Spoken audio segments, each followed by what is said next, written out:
One of the simplest tasks to do in the field is to fix the fallboard on the Yamaha piano. Several factors are involved in destroying that simple device. First of all, the original leather is very, very thin, and eventually the spring is going to tear it apart. Once the spring is riding on the bare wood, it squeaks horribly, so a technician applies lubricants, which makes it worse because in the future, if carrying technician wants to correct the problem, the glue will not stick to the lubricant, so it's better not to do anything. Explain to clients that the best course of action is to glue a new piece. In my case, if I do any work in the shop with the action, I take the fallboard with me.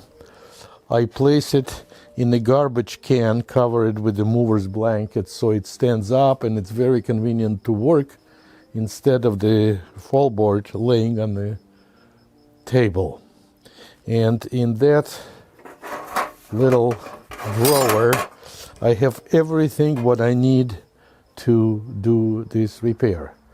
First of all, the spring needs to be taken out and polished. I like to use 3M light deburring wheel.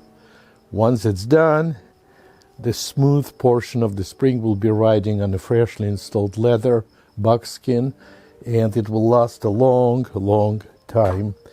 I have about 5-6 extra of those springs. I carry a couple of them with me in the field. If I see extremely rusty spring, I just replace it, swap it, and then customer's spring comes back to me, and in 5 seconds it can be nicely polished. So I have good supply of springs. I have good supply of buckskin used for grand back checks. Lifetime supply, and also in black color, very good quality. I have the cutter for lathe, and it goes nicely inside, and I can remove any remnants of the leather. Little scalpel and little teeth cleaning stuff can also remove small pieces of leather from that channel. They're right here. And my favorite glue for that procedure is barge contact cement. It's very good quality contact cement used by shoemakers. If this glue can survive abuse of the shoe, it's very good stuff. And it's see-through. It's also good for the ivories too, guys.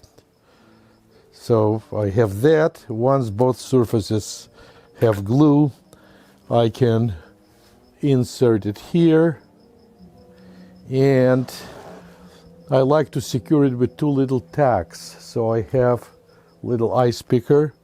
I punch the hole and tap down 2 little tacks. So now it's gonna stay there. In the very end of the channel, I like to install little dowel, and it holds it nicely in place. It does not interfere with the spring, and I never had buckskin coming off. It happened once or twice. I scratched my head and said, well, if I will install that little holder, tight fit, it should work. So I have those dowels ready to go. Pencils can be used to spread the glue. Spread the glue here, and also straighten out the leather. Just regular pencils, couple of those. If you take PVC pipe and cut 1/3 of it, it makes a very nice clamp. And once I install a little wedge here, it stays there. Just tap it down. If this is not enough, you see, this wedge will do it. So it depends on the thickness of leather, depth of the channel. So all this is here. and tried to make a wedge from pin block material. Also it works pretty well. So many varieties for clamping device.